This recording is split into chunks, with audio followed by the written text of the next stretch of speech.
Hola, ¿cómo están? Bienvenidos a la quinta sesión de este estudio bíblico.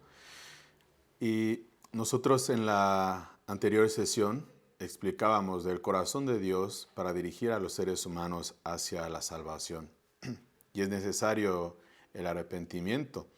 En el libro de San Lucas, capítulo 24, del versículo 45 al 47, dice: Entonces les abrió el entendimiento para que comprendiesen las Escrituras, y les dijo: Así está escrito, y así fue necesario que el Cristo padeciese y resucitase de los muertos al tercer día, y que se predicase en su nombre el arrepentimiento y el perdón de pecados en todas las naciones, comenzando desde Jerusalén. Aquí dice, es un momento en el que el Señor Jesucristo está hablando con los discípulos. Dice que les abrió el entendimiento, porque como hemos compartido, los pensamientos humanos, los pensamientos de Dios son diferentes. En el libro de Isaías capítulo 55 lo compara con el cielo y la tierra. Los pensamientos son muy diferentes. Los pensamientos humanos, los pensamientos de Dios, cuán diferentes son, los compara con los pensamientos terrenales, los pensamientos celestiales. Si un niño pequeño no podría comprender a un adulto, como un ejemplo, nosotros, ¿cómo podríamos comprender al Creador del universo? Pues tratar de comprender a Dios es una locura, de verdad. Nosotros aceptamos a Dios, creemos en Dios, porque no le podemos comprender. Por eso Él quiso ser verbo para dejar un legado, dejar su palabra, a través del verbo y de su palabra, poder comprenderlo, poder conocerlo, poder aceptarlo. Entonces aquí dice que les abrió el entendimiento. Les abrió el entendimiento para que comprendiesen las Escrituras. Entonces se necesita la ayuda de Dios. Dios en este mundo dejó al Espíritu Santo.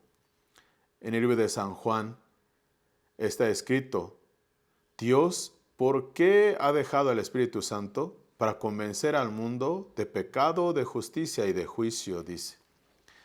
Para que a través del Espíritu Santo pudiéramos comprender, en el primer lugar, qué es el pecado, reconocer nuestro pecado. Y luego el mismo Espíritu Santo dirigir nuestra vida hacia la comprensión del Evangelio.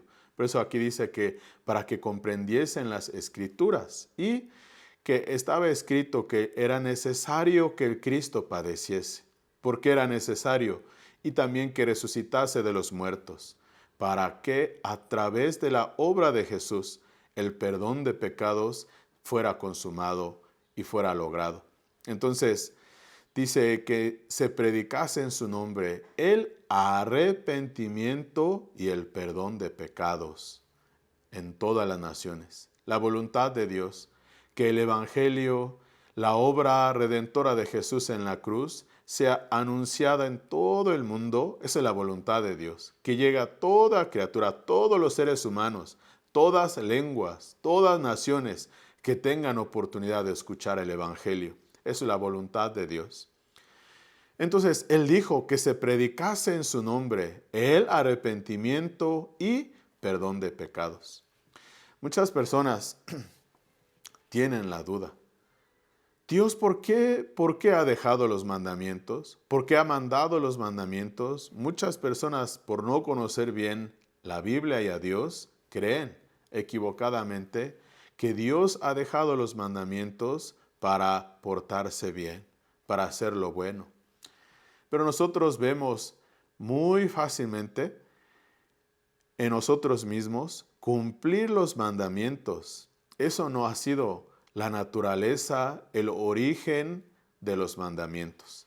En el libro de Gálatas, capítulo 3, el versículo 19 dice que la ley fue añadida a causa de las transgresiones. Desde el principio la ley no ha sido el plan de Dios. No era plan original de Dios dar la ley, porque la gracia ha existido antes que la ley. Dios, ¿cómo dirigió a su pueblo en el desierto? Luego que salieron los judíos de Egipto, todo el camino, ya que están hundidos en los pensamientos, en la conciencia, en la norma del bien y del mal. Algunas situaciones delante de ellos se veían horribles, situaciones difíciles.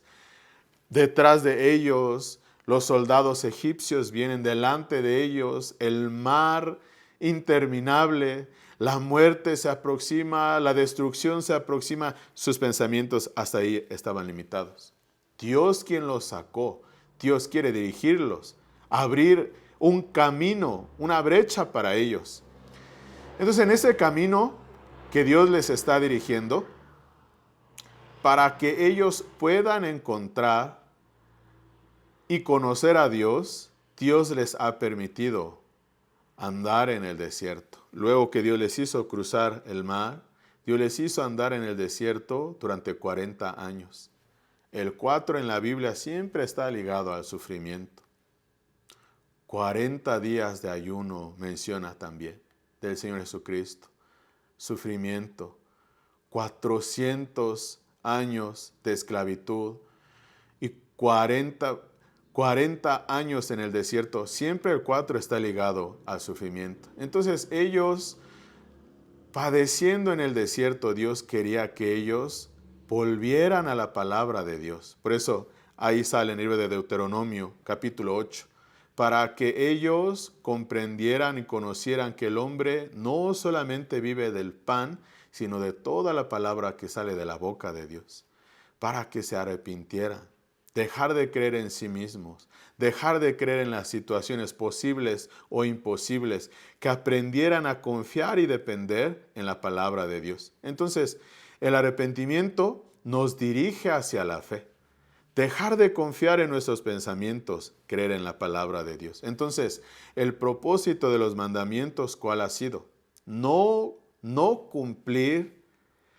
cumplirlos, obedecerlos, porque no hay ningún ser humano que pueda cumplirlos, obedecerlos. En el libro de Santiago, capítulo 2, el versículo 10, como está escrito: cualquier persona que cumpliere en todos los mandamientos, pero fallare en un punto, se hace culpable de todos. Los mandamientos no son 10 son principales. Pero la Biblia, según los expertos que han estudiado la Biblia profundamente, 613 estatutos, decretos, mandamientos de la Biblia. Imagínense, 613 mandamientos que ni siquiera conocemos. Cuando alguna persona le pregunta, ¿tú puedes cumplir la ley? Dice que sí, no sabe de qué está hablando. Ni conoce 10. Cuando le preguntaríamos 10, difícilmente solo mencionaría algunos de los 10. Aunque supiera 10 mandamientos de memoria, saberlos, cumplirlos, no tiene nada que ver. Saber que no debe mentir es una cosa. En todo lo largo de su vida, nunca mentir es otra cosa. Entonces, la ley, el propósito de la ley ha sido mostrar el pecado. En el libro de Romanos, capítulo 5, el versículo 20, como está escrito, dice: pero la ley se introdujo para que el pecado abundase. Mas cuando el pecado abundó, sobreabundó la gracia. Esa palabra choca. ¿Cómo que la ley se introdujo para que el pecado abundase? Entonces la ley no es para que nos portemos bien, para que hagamos obras buenas.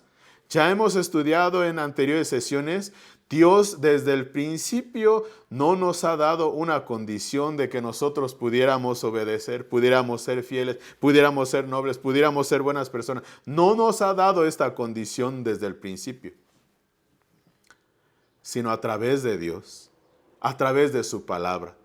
Entonces la ley, dice, se introdujo para que el pecado abundase. ¿Por qué? Si no hay ley, no se manifiesta el pecado. Por ejemplo, si no existiría la ley de tránsito, cuando cruza un semáforo en rojo, es una falta a la ley, es un delito. Si la ley no diría que atravesar la cruz roja sería un delito, no sería un delito.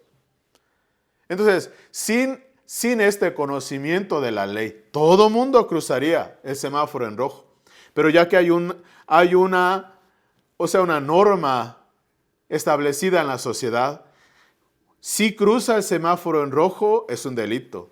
Sin conocimiento de este delito, sin conocimiento de este estatuto y decreto, nadie podría saber que cruzarlo Eso es lo malo. Lleva una multa, lleva una paga. Por eso dice, la paga del pecado es la muerte. ¿Por qué? A través de la misma Biblia podemos saber el pago de este delito.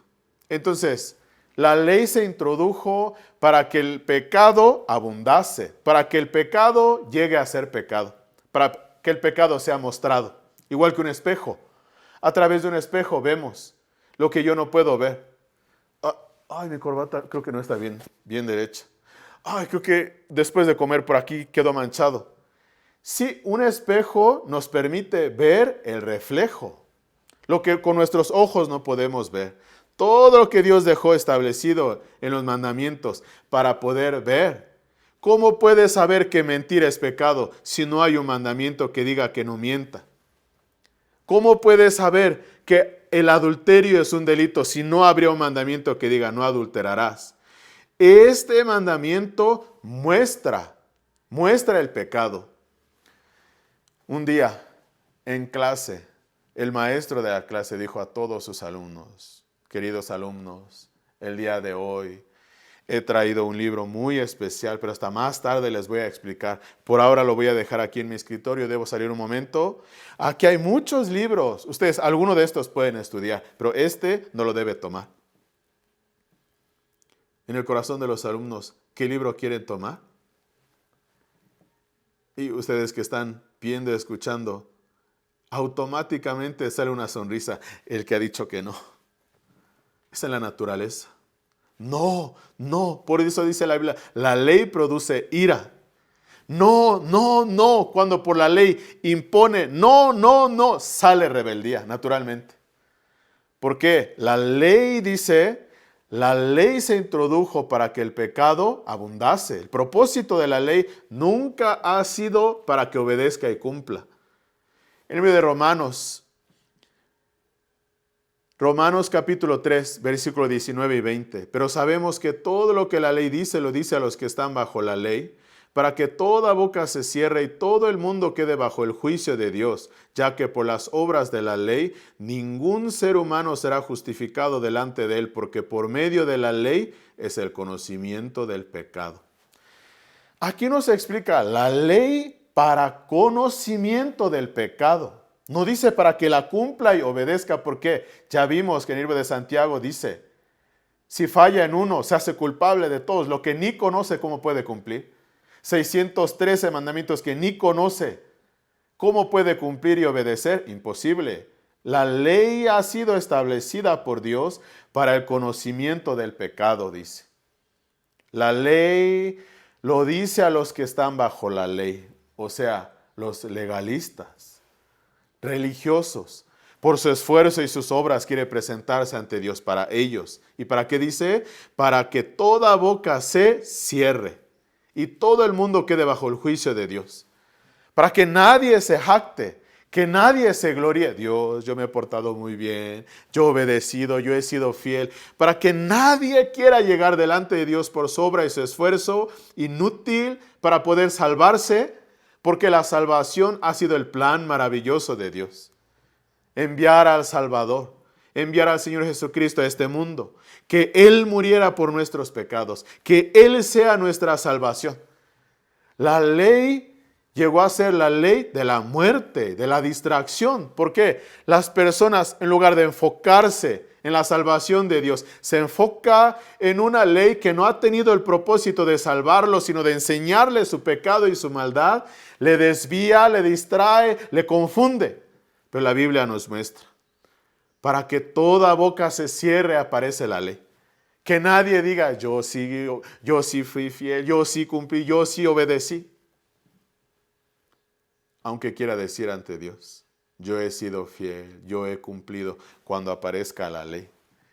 Por eso el Señor Jesucristo dijo en Mateo 5, yo os digo, porque fue dicho a los antiguos, no matarás. Pero yo les digo, cualquiera que se enoje contra su hermano, él es digno de irse al infierno.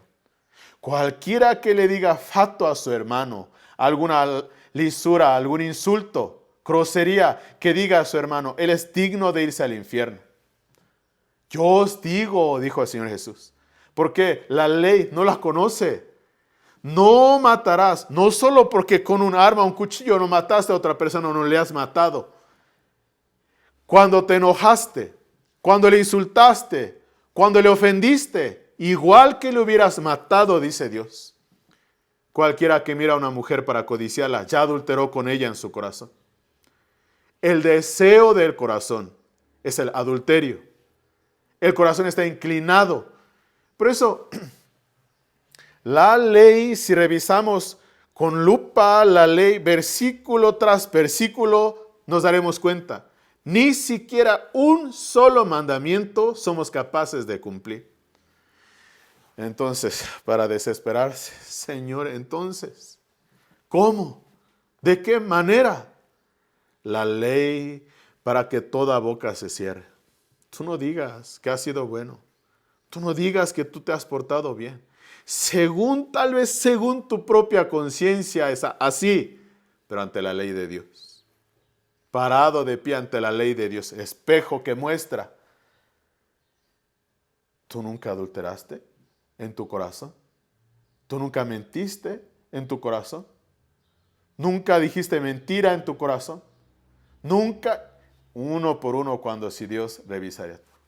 Todos reprobados. No hay opción, no hay manera. Todo quedó encerrado bajo el pecado para que la salvación venga a ser solo por la fe en la obra redentora de Cristo en la cruz. No hay otro camino, no hay otra salvación. Por eso el Señor Jesucristo dijo, yo soy el camino, yo soy la verdad. Yo soy la vida, ha dicho el Señor, porque por el pecado ha reinado la muerte, pero Él es la vida. El Señor Jesucristo es el camino, Él es la verdad, Él es la vida. Romanos capítulo 3, como está escrito, que todo hombre se dé cuenta que es mentiroso, solo Dios es veraz y verdadero. Todo hombre mentiroso, temporalmente es bueno, temporalmente ayuda, parcialmente, pero ya vimos en la Biblia, es temporal, pasajero, efímero. Nada puede hacer por sí mismo. Por eso la ley, para que todo el mundo cierre su boca, nadie quiera jactarse y gloriarse ante Dios, que Él ha cumplido, que Él ha obedecido, que Él ha sido fiel, que Él ha hecho muchas obras. Romanos capítulo 4, como está escrito. La obra no se cuenta como gracia, como deuda. Tú por tus obras quieres presentarte, entonces debes ser perfecto. Todas obras perfectas. Cumplir todo perfecto. Si no lo haces, no es gracia, es deuda. Y si no has pagado todo, debe pagar. ¿Con qué paga? Al infierno. ¿Por qué? No puede cumplir. Por eso Dios ha dicho, la gracia, no la obra. La obra nos desvía.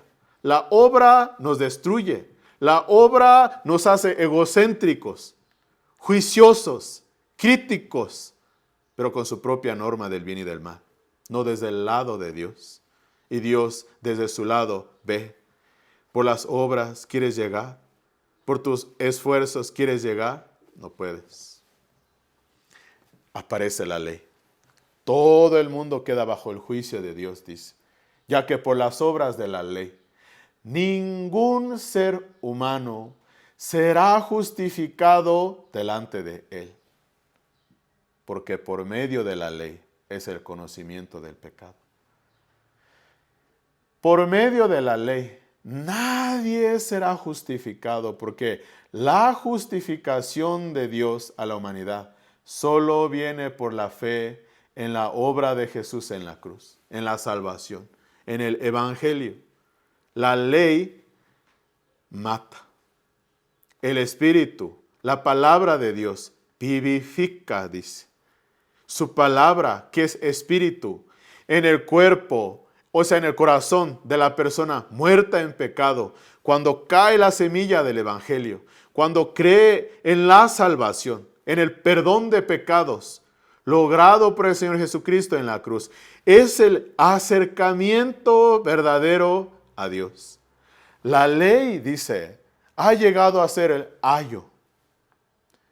ayo hacia la gracia. La ley llega a ser nuestro guía, un guía hacia dónde nos guía. Reconocer nuestra incapacidad, reconocer nuestra inutilidad, reconocer que no podemos, nos lleva ante los pies de Cristo, al Salvador, al que Él es el camino, al que Él es la verdad, al que Él es la vida. La ley es un guía perfecto guía, nos lleva, nos encamina. El ayo, antiguamente los reyes utilizaban. Es un guía para dirigir a su hijo, para entrenarlo, para enseñarle. Un ayo es un guía. Eso Gálatas capítulo 3 que dice, la ley ha sido nuestro ayo para llevarnos ante Cristo. La ley nos encamina. La ley nos dirige. El fin de la ley es Cristo, dice. ¿Para qué? A través del Señor Jesucristo. A través de su obra redentora en la cruz. Pudiéramos creer y aceptar el maravilloso plan de Dios. La salvación diseñada por Dios, que es perfecta. Perfecta, que no necesita nuestra obra para nada, no necesita nuestra intervención, Él mismo quien prometió, Él mismo cumplir. En el libro de Isaías capítulo 1, el versículo 18 dice, venid luego, dice Jehová, y estemos a cuenta. Si vuestros pecados fueren como la grana, como la nieve serán emblanquecidos. Si fueren rojos como el carmesí, vendrán a ser como blanca lana. Venid, dice Dios, estemos a cuentas. Ven, ¿tú crees que tú tienes deuda? ¿Tú crees que tienes muchos pecados? ¿Tú crees? Entonces ven a mí. Ven, dice luego Jehová, estemos a cuenta. Si tus pecados fueren como la grana, como la nieve, serán emblanquecidos. En este versículo del libro de Isaías no podemos encontrar alguna condición. Como un padre a sus hijos. Hijo, hija, escúchame. Si tú sacas 10 en el siguiente semestre, yo te compro una bicicleta o un vehículo. El hijo, ¿cómo sentiría? No tan grato. 10. Especialmente en este semestre, papá. Sacar 10. Muy pesado, amargo sentiría. Porque hay una condición. Si tú cumples, si tú haces, hay condición. Pero en esta palabra no podemos encontrar una condición. Si tus pecados fueran como la grana, como la nieve serán emblanquecidos. No hay una condición. ¿Qué dice Dios? La condición que dice, ven, estemos a cuenta. Si tus pecados fueran rojos como la grana, serán emblanquecidos como la nieve.